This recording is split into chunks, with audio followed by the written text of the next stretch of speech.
కర్నూలు నుండి 10 కిలోమీటర్ల దూరంలో లక్ష్మీపురం జగన్నాథ్ ఘట్ ఉంది. దీని విశేషాలేంటో మనం ఇప్పుడు తెలుసుకుందాం. ఫ్రెండ్స్, మన పూర్వీకులు మనకు అందించిన గొప్ప వారసత్వ సంపద ఏంటో తెలుసా? మెడిటేషన్, యోగా. కోవిడ్ రావడం వల్ల ప్రపంచం మొత్తానికి వీటి ప్రాధాన్యత తెలిసింది. తెలియడమే కాదు, ప్రస్తుత ఆధునిక యుగంలో వీటిని ఆచరిస్తున్నారు కూడా. ఇది గొప్ప ఆస్వాదించదగిన మార్పు. ఏసీ గది పెట్టుకుంటే నీ గది మాత్రమే చల్లగా ఉంటుంది. అదే నీ ఇంటి ముందు వృక్షాలు నాటితే నీ ఇల్లు మొత్తం చల్లగా ఉంటుంది. ఫ్రెండ్స్, మీకు ఒక విషయం తెలుసా? ఒక్కరోజు లంగ్స్ చేసే పని వెంటిలేటర్ చేస్తే 25,000, కిడ్నీస్ చేసే పని డయాలసిస్ చేస్తే 10,000, హార్ట్ లంగ్స్ మిషన్స్ అయితే రోజుకు లక్షల్లో. ఇంకా బ్రెయిన్కి ప్రత్యామ్నాయం రాలేదు, వస్తే దాని విలువ కోట్లలో. అంటే మెడికల్ పరిభాషలో రోజుకు కొన్ని లక్షల విలువైన పని మన శరీరం చేస్తుంది. మరి మన శరీరానికి కావలసిన ఆక్సిజన్ను మనకు వృక్షాలు అందిస్తాయి. ఈ సందర్భంగా వృక్షాలకు కృతజ్ఞతలు చెప్పడానికి ఇంతకంటే బలమైన కారణం కావాలా? అవసరం లేదు. వీటి ప్రాధాన్యతను మన బ్రహ్మర్షి పితామహ పత్రిజీ గారు గుర్తించారు. పిరమిడ్ స్పిరిచువల్ సొసైటీ వ్యవస్థాపకులైనటువంటి బ్రహ్మర్షి పితామహ పత్రిజీ శక్తివంతమైన జగన్నాథ్ ఘట్ యొక్క ప్రాధాన్యతను గుర్తించి ఆధ్యాత్మిక ధ్యాన కేంద్రంగా మలచాలని, ప్రకృతిని పరిరక్షించే భాగంలో వనాలను పెంచాలని సంకల్పించి 10,000 చెట్ల నాటమని పిరమిడ్ మాస్టర్లను కోరడం జరిగింది. కర్నూలులో జగన్నాథ్ ఘట్ ఆలయం ఆధ్యాత్మిక అన్వేషకులకు, సాధకులకు అద్భుతమైన ప్రదేశం. నిజంగా ఇది ఎంతో శక్తివంతమైన ప్రదేశం అండి. ఇక్కడ ఉన్న శివాలయం 700 సంవత్సరాల క్రితం నాటిది మరియు పురాతనమైనది. శివాలయం కొండల మీద ఉన్న లిపి కూడా 200 సంవత్సరాల క్రితం విజయనగర రాజుల కాలం నాటిదని చరిత్ర చెబుతుంది. ఈ శివాలయంను పాండవుల రాజు అయిన భీమసేనుడు ప్రతిష్ఠించడం జరిగింది.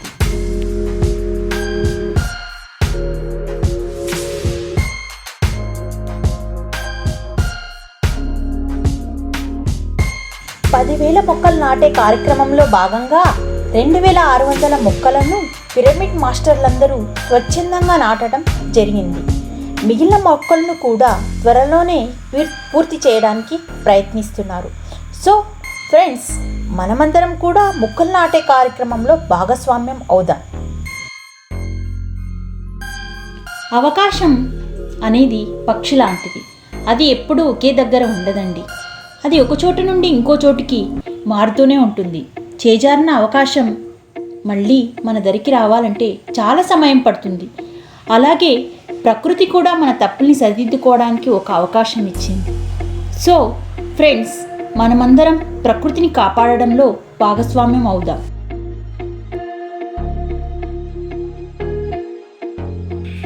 సో ఫ్రెండ్స్, పిరమిడ్ మాస్టర్లందరూ కూడా మొక్కలను చక్కగా నాటడం జరిగింది.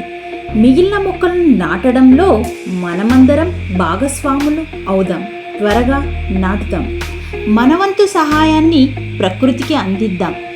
ఆకుపచ్చ ఆవరణ కోసం, పసిడి పచ్చని వనం కోసం విరివిగా చెట్లు నాటుదాం. పర్యావరణాన్ని కాపాడుదాం.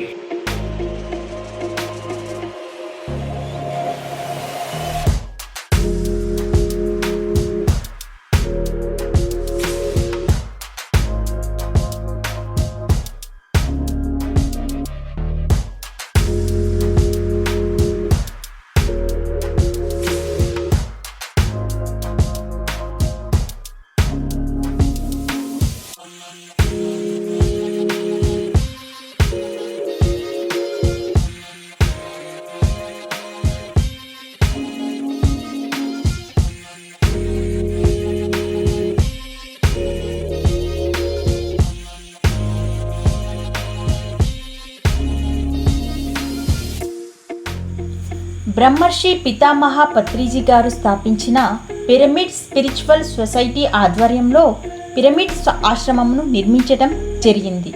కొండలు, వృక్షాలు, అద్భుతమైన ప్రకృతి మధ్యలో ఈ పిరమిడ్ను నిర్మించడం జరిగింది.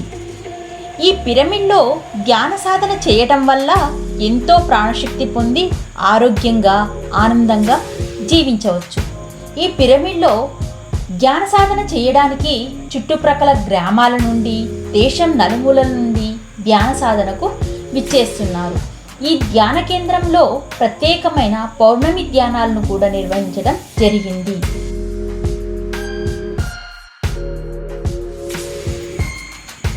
ఈ ధ్యాన కేంద్రంలో ప్రత్యేకమైన పౌర్ణమి ధ్యానాలను నిర్వహిస్తున్నారు. ఇందులో కూడా వందలాది మంది ధ్యానంలో పాల్గొంటున్నారు.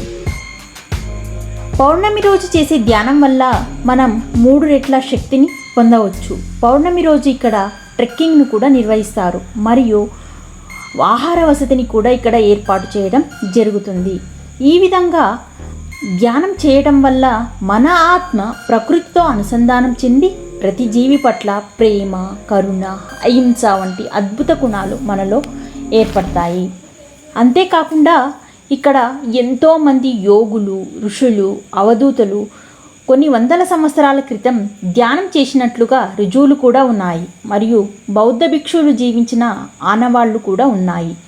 ఇంతటి అద్భుతమైన ఆధ్యాత్మికత గల ధ్యాన కేంద్రాన్ని ప్రతి ఒక్కరూ సందర్శించాల్సిందే, ప్రకృతిని ఆస్వాదించాల్సిందే.